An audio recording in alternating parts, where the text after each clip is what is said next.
ঝটপট করে বানিয়ে নাও ব্রয়লার মুরগির রোস্টের জন্য আমি বাটা মশলা ব্যবহার করব। দিয়ে দিলাম ধনিয়া, জিরা, দারুচিনি, এলাচ, একটু জয়ফল, একটু জয়িত্রী। তারপরে মিহি করে বেটে নিয়ে তারপরে আমি ব্রয়লার মুরগিটা ভেজে নেওয়ার জন্য একটু তেল দিয়ে দিলাম কড়াইতে। তারপরে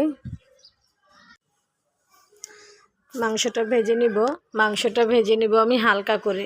বেশি ভাজলে শক্ত থাকে, খেতে ভালো লাগে না, তাই আমি হালকা করে ভেজে নিই। মাংসটা উঠিয়ে নিব।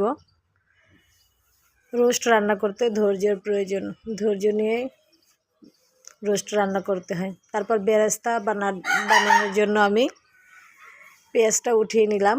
তারপর একটু পেঁয়াজ কুচি, একটু পেঁয়াজ বাটা, তারপর পেঁয়াজ কুচি দিয়ে দিলাম, আদা রসুন বাটা, তারপর বাটা মশলাটুকু দিয়ে দিব।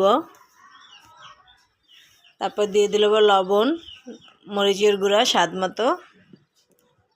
তারপর নেড়েচেড়ে একবারে তেল ওঠা যখন ভাব হবে তখন মাংসটা দিয়ে দেবেন। তারপর একটু টক দই দিয়ে নেড়েচেড়ে ঢেকে দিব। তারপর ভালো করে কষিয়ে তারপর দিয়ে দিতে হবে একটু লিকুইড দুধ। আপনারা চাইলে দিয়ে দিতে পারেন গুঁড়া দুধ লিকুইড করে, তারপর তাও দিয়ে দিতে পারেন। আমি দিয়ে দিলাম মিল্ক ভিটা, যেই দুধটা সবাই খায় সেটা দিয়ে দিলাম।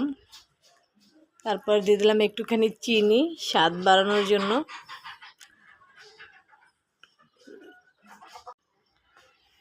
তারপর একটু নেড়েচেড়ে উল্টিয়ে পাল্টিয়ে লবণ চিনি সব ঠিক আছে কিনা সেটা দেখে তারপর দিয়ে দিলাম বেরেস্তা, তারপর দিয়ে দিলাম দুটো কাঁচামরিচ। তারপর দমে রেখে দেব 10 মিনিটের মতো। তারপর ফাইনালি হয়ে গেল রোস্ট রান্না।